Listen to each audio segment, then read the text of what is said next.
pour nous aider à parcourir et découvrir ce qui fait la une des journaux ce jour. Kodovia Metonou, déjà en position. Kodovia Metonou, bonjour. Bonjour Joël Todi, bonjour également nos amis téléspectateurs. Ils ont répondu encore présent à l'appel, nos confrères. Un travail très, très pénible, mais la passion aidant, on tient toujours à honorer le rendez-vous Kodovia Metonou. Qu'est-ce qu'ils nous proposent ce matin, nos confrères? Une série d'activités diversifiées. C'est vrai que la moisson n'est pas très très bonne.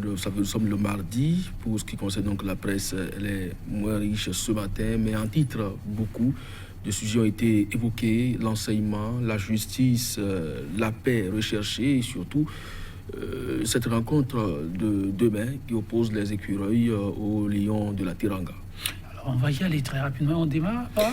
Avec Actu Express qui affiche donc en titre tergiversation autour du recours en inconstitutionnalité du supposé dossier Lionel Zissou, le jeu flou de la Cour constitutionnelle. Et si l'on arrêtait de chercher une aiguille dans une botte d'eau, foin s'interroge le journal Démocratie sans opposition au Bénin. Un cocktail détonnant aux conséquences cataclysmiques, généralisation de la misère au Bénin sous talon. Halte à la politicaillerie, s'exclame le journal, place aux véritables actions de développement. Et puis, parlant de développement, sensibles efforts dans les secteurs de l'eau, de l'énergie et de l'éducation, des raisons valables pour encourager le gouvernement talent, toujours avec le journal Actu Express, cette fois dynamisme, info, relecture des textes à l'origine de la non-participation de l'opposition aux dernières élections. Le Parlement Vlavonou à l'épreuve de la bonne foi. Bénin-Sénégal demain, tous derrière les écureuils pour valider le ticket pour les demi-finales. L'Afrique en marche. Interpellé à Malabo, Bertin Kovi plaide pour son jugement. En Guinée, puis interpellation dans le camp de Boni-Yaï, médiation talon, roi de Tchaourou, du bluff. La rupture, toujours dans sa logique de raison du plus fort. Et puis le journal Le Nouvel Observateur, lancement du concours de recrutement des enseignants. Le gouvernement promeut-il les retraités? Obtention du certificat de conformité que devient la promesse du chef de l'État au parti de l'opposition. Décrispation de la tension sociopolitique supposément étendue. Une opération de charme, s'interroge le journal. Et puis, arrestation tous azimuts des proches de Boni-Yaï, déjà environ une dizaine à qui le tour. Matin libre, mairie de Cotonou, difficile succession de Liadi, déjà 2 ans d'intérimaire, parti du renouveau démocratique, les fidèles de Rumbedi, les vrais perdants, Joël Yetondi. Merci Kodovia Metonou. Nous allons démarrer exactement par là où vous avez commencé, et ce sera avec Actu Express qui affiche à sa une dossier Lionel Zinsou, oui, le jeu flou de la Cour constitutionnelle. Oui, ça devient comme ça quand vous n'avez véritablement pas d'arguments, ou vous n'avez donc pas d'éléments probants qui accablent l'intéressé, parce qu'on sait avec quelle célérité on travaille. Rappelez-vous, quand des partis politiques de l'opposition déboutés par la Sénat avaient saisi la Cour constitutionnelle en son temps, vous avez vu avec quelle célérité ces dossiers ont été traités et vidés.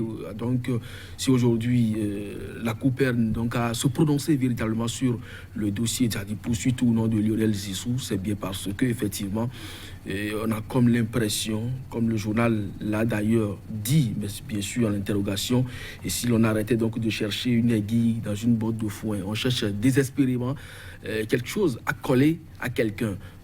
En tout cas, nous ne sommes pas au niveau de l'appareil judiciaire. Ce qui est sûr, ça travaille des deux côtés, aussi bien dans le camp de Lionel Zissou que dans le cas de l'État béninois. Mais on ne sait pas d'où ce dossier-là est ressorti, parce que dans ce pays, on nous avait appris quand même que le Burkinabé avait retiré sa plainte. Maintenant, que Lionel Zissou soit encore de nouveau devant les faits de la rampe, peut-être elle peut être écoutée dans un dossier donc devant la justice. Et ça intéresse plus d'un. Le journal Actu Express s'est d'ailleurs intéressé beaucoup plus à la question depuis quelques jours, adulé et courtisé de par le monde. Il reste désespérément détesté dans son pays. Donc les citoyens béninois l'attendent les bras ouverts, mais sa justice l'attend beaucoup plus au niveau des bails. Je l'ai dit, ainsi va le Bénin, ainsi va la rupture aussi. L'Afrique en marche, quand je viens maintenant pour parler d'autres sujets, mais très importants, sur lesquels les Béninois attendent aussi beaucoup. Quand je viens maintenant, interpellation dans le camp de Boni-Yayi, médiation, talon roi de Tchaourou. Nos confrères sont plutôt affirmatifs, disent du bluff. La rupture, toujours dans sa logique de raison du plus fort. Alors à quand le dialogue?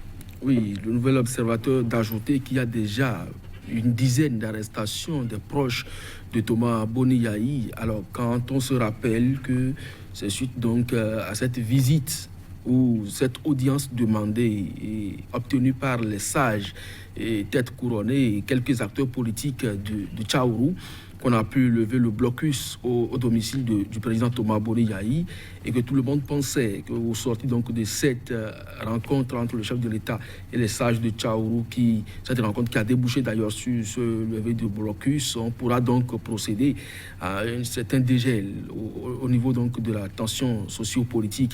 Et que du jour au lendemain, non seulement des gardes de corps longtemps retirés déjà, des chauffeurs interpellés, et finalement c'est le majordome qui, il y a quelques jours encore, ce samedi, a été interpellé. Donc on se demande véritablement les promesses qui ont été faites au roi ou les doléances donc du roi à l'endroit donc du chef de l'État. Est-ce que c'est une manière pour dire tu peux arrêter tous ceux qui entourent notre fils, donc Boni-Yayi, mais laisse-le aller se faire soigner ou simplement, en tout cas, libérer son domicile et pardonner à tous ceux qui ont offensé l'autorité donc du chef et donc de l'État et par conséquent que la paix revienne. De toutes les façons, nous sommes dans la République, nous observons comme tous que la paix est tant prônée par les uns et les autres, ne semble pas être pour demain, parce que tant qu'on ne va pas libérer ceux qui sont arrêtés ou carrément les juger et les condamner à des peines qui sont proportionnelles aux actes qu'ils auraient posés, eh bien, je l'ai dit, je ne crois pas que véritablement on puisse obtenir une paix. On puisse obtenir une paix. Alors, est-ce qu'il faut y aller? Est-ce qu'on y sera? C'est la grosse interrogation avec le nouvel observateur décryptation de la tension socio-politique supposée, mais tendue, juste une opération de charme où il faut toujours y croire. Non, mais vous savez, depuis que le chef de l'État est allé goûter donc, au sommet de la CEDEAO, il a vu que quand même on peut utiliser ce canal aussi pour communiquer autrement. Je crois qu'il a compris l'importance donc des rencontres des chefs d'État et de gouvernement. Vous l'avez vu, donc il s'est dépêché également à Niamey. Et depuis sa présidence, on ne sait pas si il est allé par 2 ou 3 fois déjà à un sommet des chefs d'État et de gouvernement de l'Union africaine. Donc s'il est sur les fronts diplomatiques aujourd'hui, peut-être qu'il ne se préoccupe beaucoup plus par les questions liées donc à la nation. Peut-être qu'à son retour donc de Niamey, on verra si des actions fortes dans le domaine du dialogue sincère et franc qu'il a voulu le 20 mai pourront donc commencer. Et donc, on attend de voir de toutes les façons cette main tendue. Nous voulons croire qu'elle est sincère parce que c'est quand même la main de l'autorité. Maintenant, si ça devrait constituer une opération de charme, ce serait regrettable. Les Béninois espèrent toujours cette main tendue. Quand je viens oui, Matin Libre nous amène sur un autre sujet qui est aussi important, question de développement, crise à la mairie de Cotonou, difficile, succession de Liali, déjà 2 ans d'intérim, rappelle le journal. Oui, il paraît qu'on ne change pas une équipe qui gagne.